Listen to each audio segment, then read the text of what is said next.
একটা survey report আপনাদের সামনে তুলে ধরছি। আমরা অনেকেই ভাবি আমরা জীবনে যে লস করি, আমরা সবাই কম বেশি জীবনে আমরা লস করি। লসটার জন্যেই আমাদের ভুলটাই দায়ী।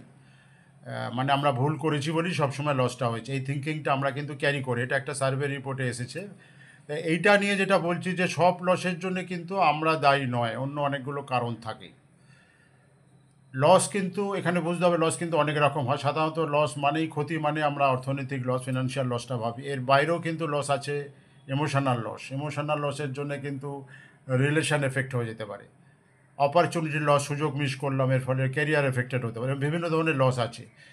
সুতরাং লসটা কার জন্যে হলো সেটা থেকে অনেক বড় ব্যাপার হচ্ছে লসটা থেকে শিক্ষা নেওয়া বা লেসন নেওয়া, যাতে এই লসটা যে কারণে হলো ভবিষ্যতে যেন এটা না হয়, এটাকে রেকটিফাই বা সংশোধন করা।